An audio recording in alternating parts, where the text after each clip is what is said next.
Hi, everybody. Welcome to Sentinel Sports Extra Cavaliers post-game report as the Cavs took on the Denver Nuggets tonight. This post-game report is brought to you by CT Roofing and Power Wash, the official roofer of the Lake County Sentinel. 440-278-0506. Give them a call. They can give you an estimate, free estimate on a roof, siding, deck work, power wash, and they can help you with your file an insurance claim for siding and roofing. So tonight, the Cavaliers come away with a 113-108 win against the Nicole Jokic less Denver Nuggets. They were also without Aaron Gordon. So they were shorthanded, but, in the NBA, a win, when you get a win, you take a win. And they continued to play, the Cavs continued to play good defense tonight. They had a lapse in the third period where they looked, they didn't look real good. But the rebounding recently has improved quite a bit. And, they out-rebounded the Nuggets by a wide margin tonight, 55-32. I don't think that would have been the case if Jokic was playing. But, nobody feels bad for the Cavs when they don't, aren't at full strength and they have injuries. So this is pro sports. So you beat teams no matter if they have guys injured or not. You have the objective is to win the game, and the Cavs won the game tonight. It's their third straight win, and they beat three good teams. They beat the Spurs in San Antonio, then they beat the Suns on New Year's Eve, and now the Nuggets here tonight. So the 3-game winning streak a week ago, who would have thought this? I mean, after that Houston game, I predicted on my Cavs Weekly that they'd go 0-4 this week. So they made me look like an idiot. And, that's not too hard to do. But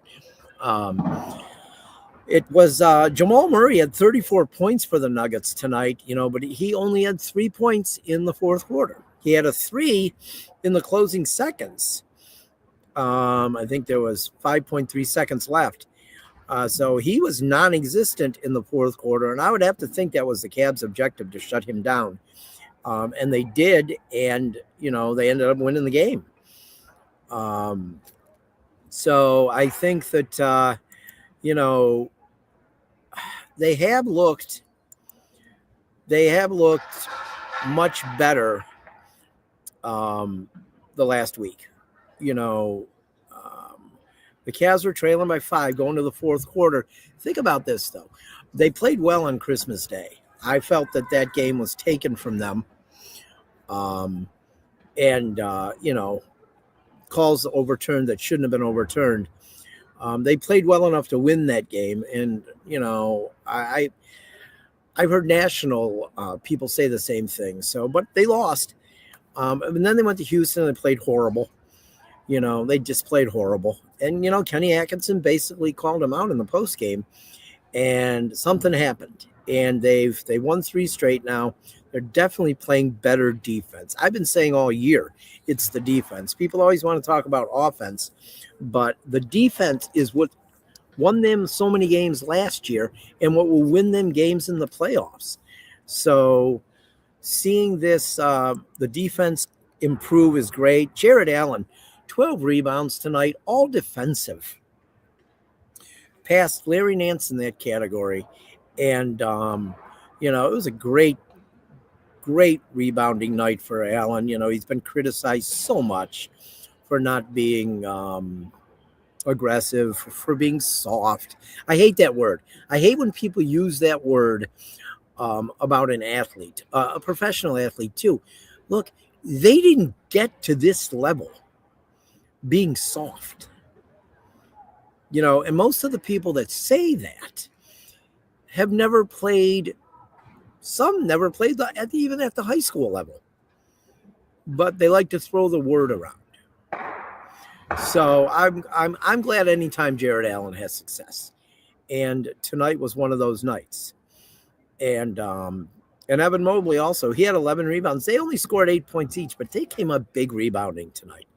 So that was really nice to see in this victory. Up next won't be easy as they try to get their fourth straight win.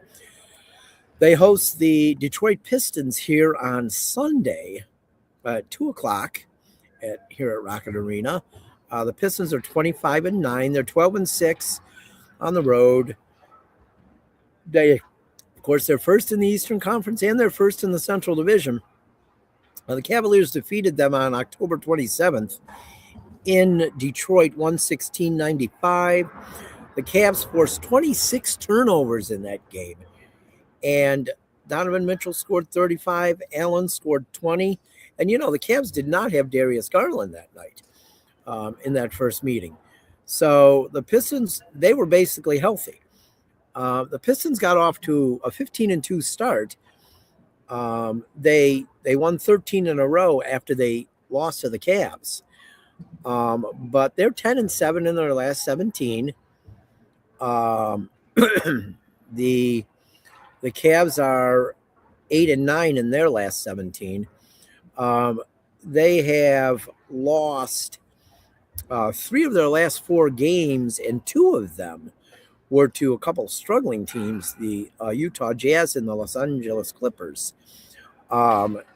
So after they meet Sunday, they will not meet again until February 27th. So the schedule maker put a lot of distance between their games. And I don't know if that was intentional or how it goes, what goes into the schedule. But there's a lot of time between their games this year.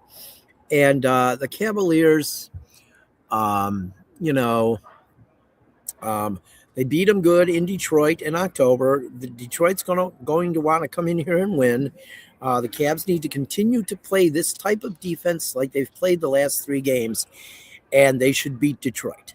I still think they're a better team than Detroit, but what we've seen so far, Detroit's better. They have the better record. They are 6 games now ahead of the Cavs in the East.